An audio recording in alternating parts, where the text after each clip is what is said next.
Bonsoir mes amis, bienvenue encore sur cette vidéo. Je suis très content que vous ayez aimé la vidéo d'hier, l'alchimiste, cette vidéo pour endormir ou pour dormir. Ça n'a rien à voir avec le livre de Paulo Coelho, c'est un alchimiste. C'est un alchimiste qui va dans une grotte à la recherche d'un certain nombre de mystères. Et puis il y a une apparition qui arrive comme ça dans sa vie au bout de 40 ans de recherche et qui lui dit « Je suis ce que je suis ». Voilà, beaucoup de gens ont aimé cette vidéo, ça m'a fait très plaisir parce que c'est une histoire qui me tient à cœur.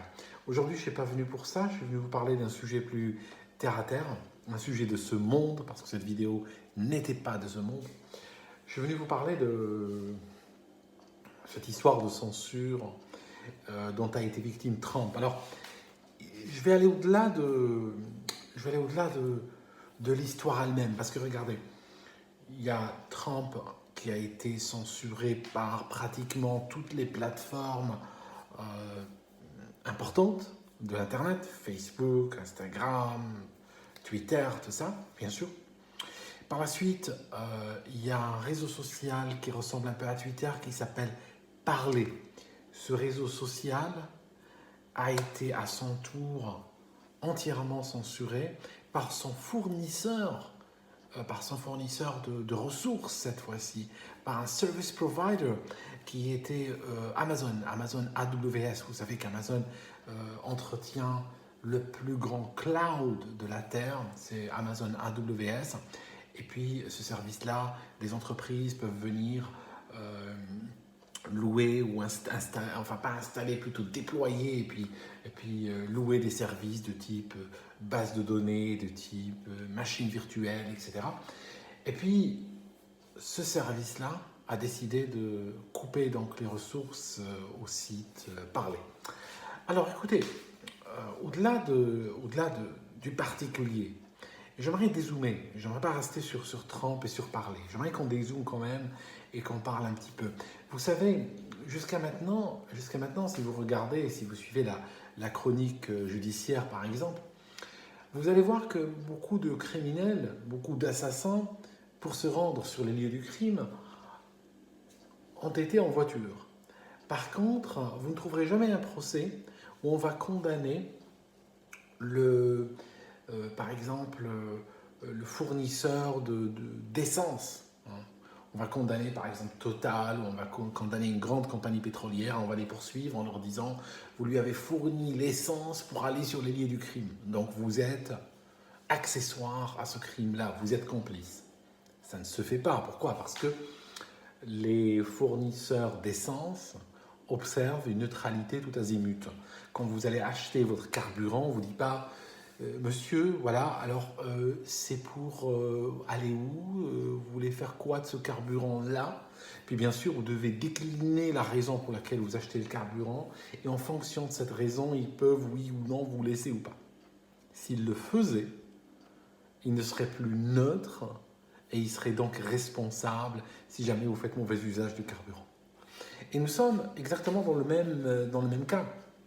Si aujourd'hui, quelqu'un vous téléphone, par exemple, imaginons, vous faites partie d'une minorité visible, par exemple, vous décrochez le téléphone, et puis il y a quelqu'un qui vous tient des propos qui tombent sous le coup de la loi. Vous pouvez poursuivre la personne, vous ne pouvez pas poursuivre la compagnie de téléphone, à moins que, je dis bien, que la compagnie de téléphone, par exemple, a des gens, lorsque vous appelez, je ne sais pas, vous appelez n'importe qui, un ami, vous dites bonjour, et puis vous entendez que de la friture sur la ligne, et puis selon ce que vous dites, il y a tout à coup un modérateur qui surgit dans la ligne et qui vous dit attention, premier avertissement, si vous continuez sur ce sujet-là, je vais couper la conversation. Hein, je coupe, hein. Et puis, une fois, deux, bon, il vous coupe la conversation, puis un jour, il peut vous dire écoutez, on va vous couper la ligne complètement cette fois-ci. Puis après, quand vous décrochez, vous voulez former, c'est fini. Ça ne marche plus. D'accord? Donc en fait, si les opérateurs, par exemple, de téléphonie faisaient cela, ils deviendraient effectivement responsables. Ils deviendraient des éditeurs de contenu. Ils deviendraient responsables du contenu qui circule sur leur ligne. C'est pour ça qu'ils ne veulent même pas se mêler de ce qui se dit dans les téléphones, de ce qui se fait dans les téléphones, surtout de nos jours. Donc, c'est pour ça qu'ils veulent rester en dehors de cette équation. Alors, je disais que là, on a vu qu'il y a une perte de neutralité de fournisseurs Internet. C'est une perte qui, à mon sens, va créer un avant et un après pour l'Internet. Ça, c'est la première idée que je voulais faire passer. La deuxième, c'est que je suis très inquiet aujourd'hui, au-delà de l'Amérique, de Trump, qu'il ait tort, qu'il ait raison de parler, tout ça. Il y a un gros problème. Il y a quelque chose qui vraiment m'embête maintenant. C'est que je constate que l'Europe, quand il s'agit de réseaux sociaux, n'a pas de souveraineté numérique aujourd'hui. Aujourd'hui, elle dépend de réseaux sociaux américains, elle dépend de fournisseurs d'accès américains. Je sais qu'il y a même des entreprises étatiques qui stockent des données sur Amazon AWS ou même sur son compétiteur Microsoft Azure ou autres, qui sont toutes des compagnies américaines. Et aujourd'hui, je suis extrêmement inquiet. Parce que ces compagnies-là, elles pourraient un jour intervenir dans les élections françaises, elles pourraient un jour intervenir dans les élections belges, espagnoles, peu importe. Elles pourraient dire un jour, par exemple, qu'il y a une élection qui arrive en France, et elles pourraient dire, par exemple, tel candidat ou telle candidate, en l'occurrence, si vous en parlez sur Facebook, on va vous bloquer la page. Si vous cherchez à googler, on va vous montrer un avertissement vous disant vous ne pouvez pas accéder à du contenu lié à cette personne parce qu'il n'est pas souhaitable, parce que en Californie, on ne l'aime pas parce qu'elle a des idées, elle a un penchant que nous on trouve pas bien selon nos principes progressistes. Et donc on peut se retrouver avec des entreprises étrangères qui peuvent faire la pluie et le beau temps, qui peuvent faire et défaire des élections en Europe. Et ça, je trouve extrêmement dangereux. Et aujourd'hui, que ces entreprises ont montré qu'effectivement, elles deviennent des acteurs politiques à part entière. Donc, ce n'est plus des transporteurs neutres. Ce n'est plus comme qui dirait France Télécom ou Orange ou autre, ou Total qui te fournit de l'essence. Mais au contraire, ce sont des entreprises qui s'intéressent au contenu, qui mettent leur idéologie, donc qui ont une idéologie et elles sont prêtes à mettre cette idéologie dans l'équation, à qui elles fournissent du service ou pas. Et là, ça devient extrêmement dangereux. Donc je pense qu'aujourd'hui, il est urgent de créer un dispositif de médias sociaux absolument européens. Il faut créer des médias sociaux européens et créer des lois et créer des blocages administratifs qui vont rendre désuets, en tout cas en ce qui s'agit d'Europe, qui vont rendre désuets des systèmes de type Facebook ou Twitter ou autres parce qu'ils seront tellement défavorisés que les gens préféreront aller vers les systèmes européens. C'est exactement ce que fait la Russie, par exemple. La Russie, en termes de moteur de recherche, ils ont Yandex. En termes de Facebook, par exemple, ils ont vk.com. Et les Russes vont là-dedans, les Russes utilisent ça. D'ailleurs, la Douma, qui est le Parlement russe, a fait passer une loi en décembre 2020, où si un réseau social venait à bloquer, par exemple, venait à bloquer Poutine, ou venait à bloquer les comptes officiels de la Fédération de Russie, le réseau social dans son intégralité serait bloqué en Russie. Donc juste tu bloques, ou tu censures, ou tu édites, genre par exemple si M. Poutine tweet quelque chose et tu le lui enlèves, ou tu mets quelque chose dessous en disant oui, t'es pas d'accord, ou tu penses que, ou autre, la minute d'après, il y a tout un réseau qui disparaît du pays, et c'est fini. Et donc, tu dois rendre des comptes à tes investisseurs après en leur disant on vient de perdre l'accès à un marché de beaucoup de millions de personnes. D'accord ? Donc, la Russie, on voit bien qu'ils ont anticipé ce genre de dérapage, alors qu'en France, par exemple, il n'y a rien. Demain, Macron pourrait, je ne dis pas que j'aime particulièrement Macron, mais il faut réfléchir en termes de fonction présidentielle. Demain, il pourrait venir s'adresser aux Français dans un contexte quelconque, dans un contexte, je ne sais plus, de crise, de politique, d'élection, peu importe. on peut avoir potentiellement des médias sociaux américains. Et le problème, c'est que la majorité des médias sociaux aujourd'hui sont américains, qui peuvent dire on n'est pas d'accord avec ce qu'il dit, et on va le bloquer, et on va le censurer. Et à ce moment-là, couper la parole au chef de l'État qui a été élu quand même par des millions et des millions de Français. Donc ça, c'est valable pour Macron, mais ça peut être valable aussi pour le prochain président français.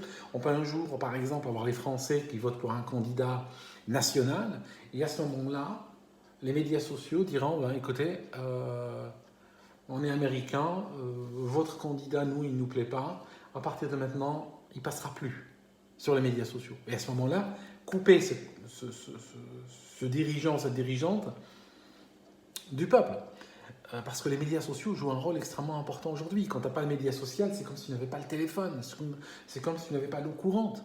Donc voilà, je pense que ceci doit nous réveiller vraiment à une urgence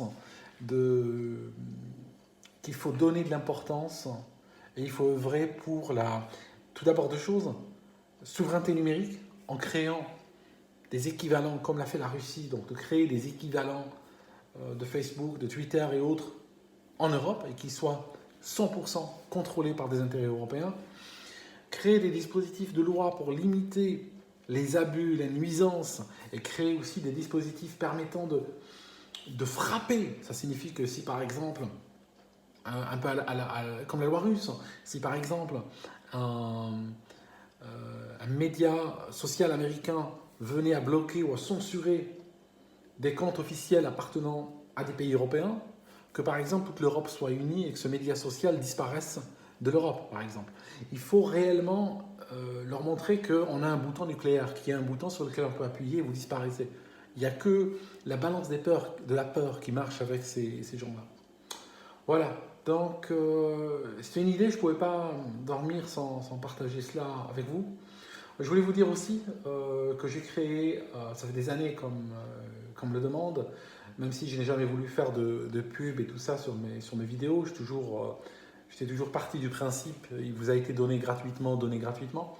Mais là, j'ai créé un compte Patreon, bien sûr, ce n'est pas obligatoire d'aller dessus, mais c'est un compte dans lequel j'ai commencé à mettre des vidéos.